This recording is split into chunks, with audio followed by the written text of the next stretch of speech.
사랑하는 순천중학교 교우 여러분, 오늘은 3월 11일 수요일 사순절 13번째 날입니다.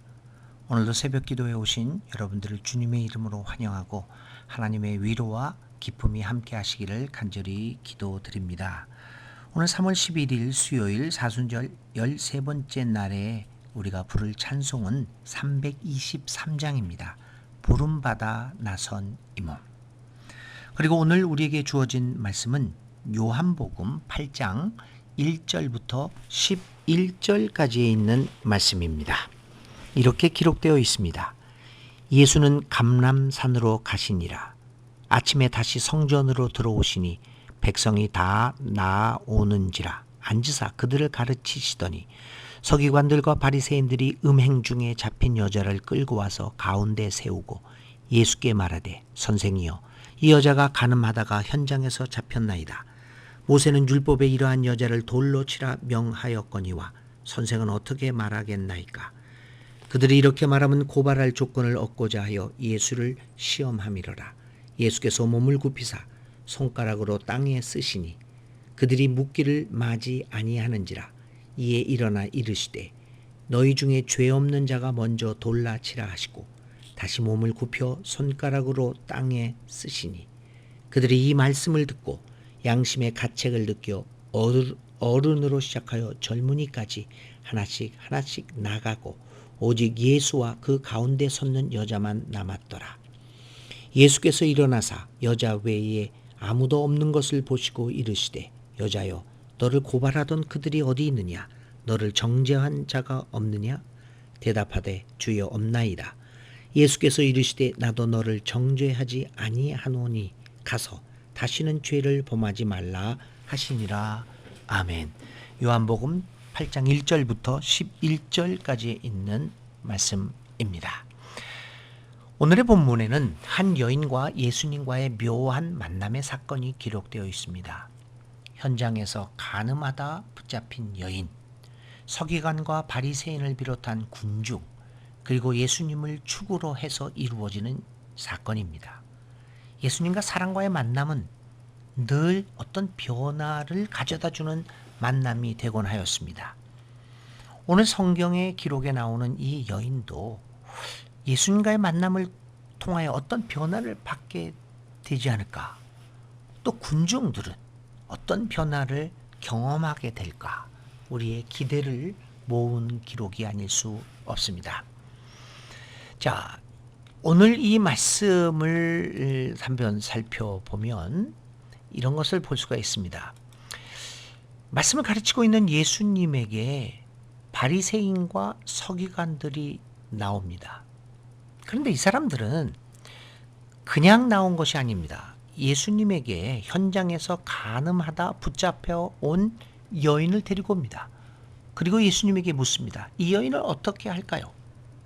문제는 그들이 이 여인을 어떻게 할까라고 하는 법을 몰라서 묻는 것이 아닙니다. 다음 구절에 나오지만 그들은 이 여인을 믿기로 해서 예수님을 걸고 넘어질 구실을 마련하려고 하는 것입니다. 그것이 그들의 숨겨진 의도입니다. 음흉한 사람들입니다. 바리새인과 서기관들이 윤리적으로 아무리 탁월한 사람들일지라도 이러한 음흉한 의도를 숨기고 있는 이상 그들은 더 이상 인간이 아닙니다. 왜 우리는 투명해지지 않을 수 없을까요?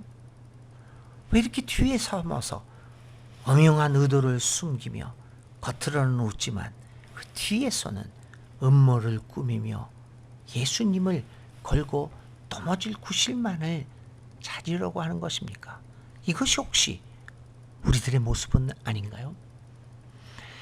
이런 음흉한 의도를 숨기고 있는 이 사람들, 먼저는 간음한 한 여인을 도구 삼아 또 다른 인간 예수님을 잡으려고 하는 그들은 인간이기를 포기한 사람들입니다. 한 여인을 도구 삼고 있습니다. 인간을 도구로 삼는 모든 제도는 악합니다. 인간은 수단과 도구가 아니라 인간은 목적 자체입니다. 인간을 도구나 수단으로 삼는 어떠한 사상과 제도, 종교도 올바른 것이 아닙니다. 주님은 말씀하셨습니다. 너희가 온 세상을 얻고도 생명을 잃으면 그 얻은 것이 무슨 소용이 있느냐. 이 말은 인간의 소중함을 일깨워주는 가르침입니다. 그러나 우리는 어떠합니까? 생명, 인간을 담보로 하고 그것을 희생해서라도 다른 것을 얻고자 하고 있지 않습니까?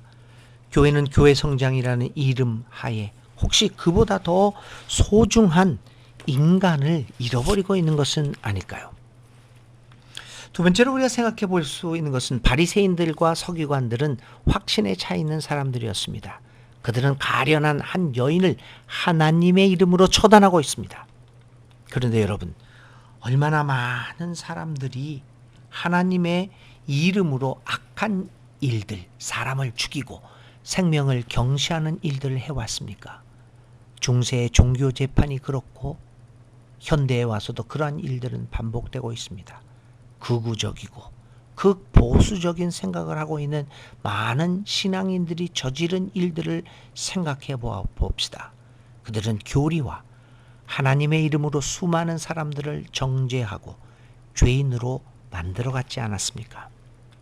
여러분, 왜 이런 일들이 하나님의 이름으로 벌어지고 있는 것일까요? 그것은 예수님과의 진정한 만남을 이루지 못했기 때문입니다. 예수님을 믿는다고 하면서도 사실 오늘 우리는 예수님을 교리적인 측면에서만 알고 있기 때문입니다. 예수님과 만남을 갖지 못하기 때문입니다. 예수님과의 만남이 단순한 교리 차원이라 감정적인 차원에서 머물고 있기 때문입니다. 예수님과의 만남을 성숙한 만남으로 이끌어가지 못하고 있기 때문입니다. 그러기에 우리는 교회와 하나님의 이름으로 참혹한 일들을 버젓이 행하고 있습니다. 그리고 거기에 확신을 가지고 있습니다. 사랑하는 교우 여러분, 예수님과의 만남이 얼마나 중요한가를 우리는 깨닫게 됩니다. 이 사순절 기간이 예수님과 진정하고 깊은 만남이 이루어질 수 있는 기간이 될 수 있기를 간절히 기도드립니다. 자, 예수님은 이 바리새인과 서기관들의 살기 등등 마음을 보시고 아무런 말씀도 하지 않으십니다. 사실 생각해 보면 가당치 않은 것에 대하여 일일이 대꾸해서 무엇하겠습니까? 그래서 예수님은 그저 바라만 볼 뿐입니다. 주님은 고개를 숙이시고 땅에다 무언가를 쓰십니다. 무엇을 쓰셨을까?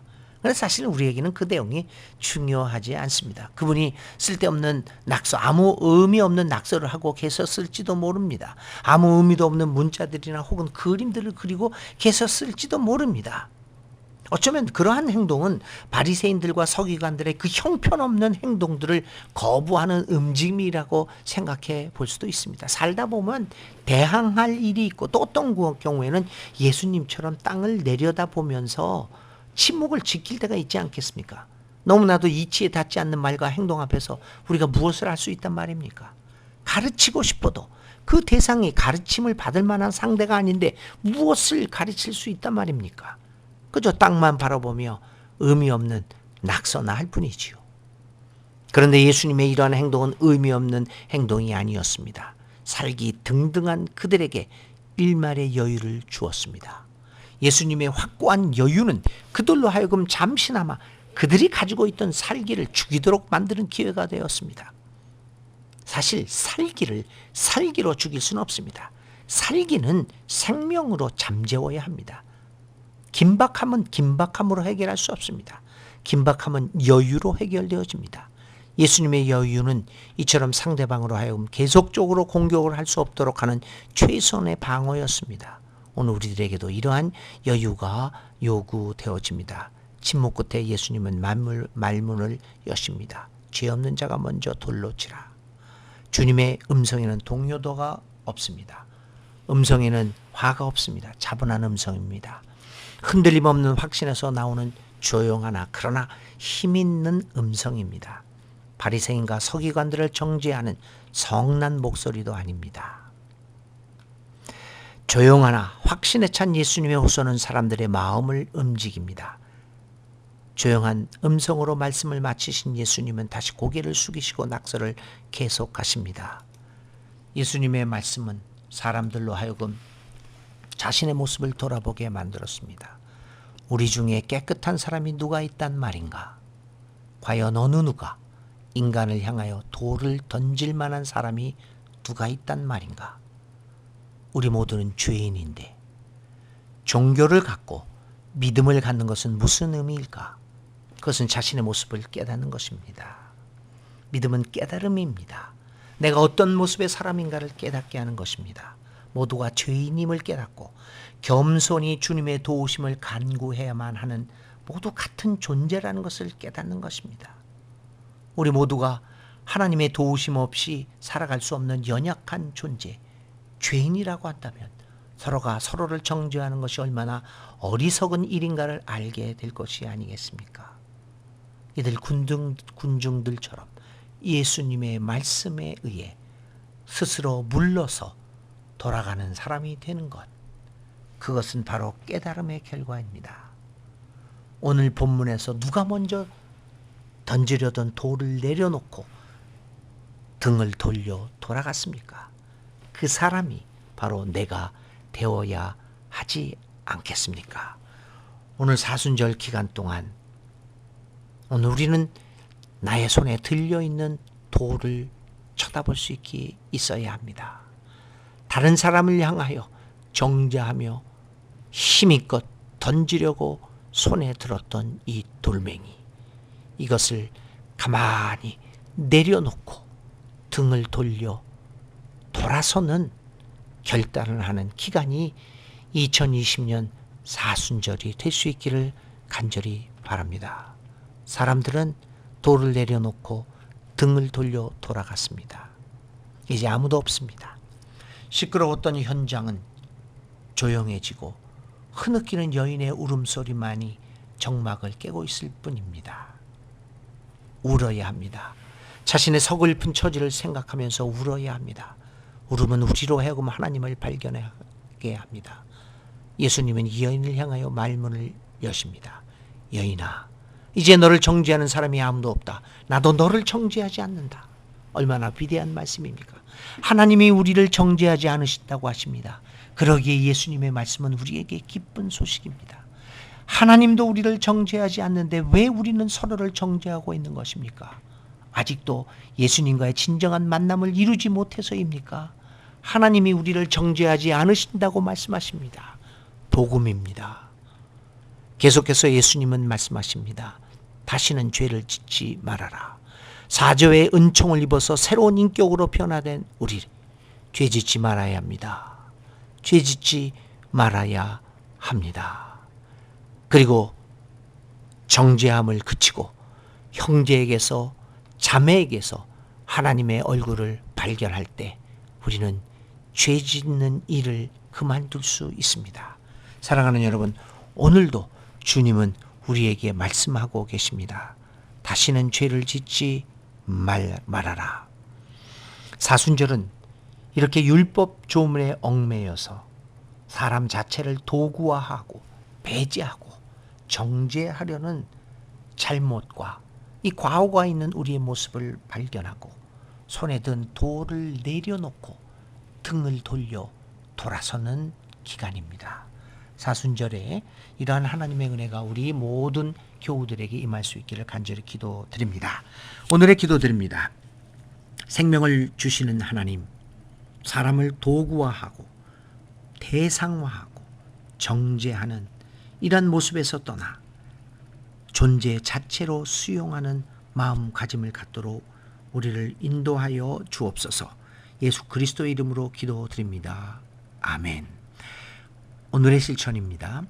살아오면서 법이나 원칙을 앞세워 불편했던 사람을 도구화 혹은 대상화한 적이 있는지 생각해보고 앞으로의 결심을 적어봅시다.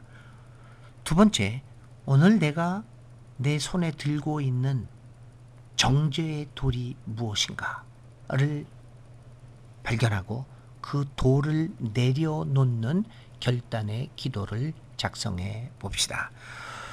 오늘도 하나님의 은혜가 3월 11일 수요일 사순절 13번째 날에도 하나님의 크신 은혜와 사랑이 함께 하시기를 기도드립니다.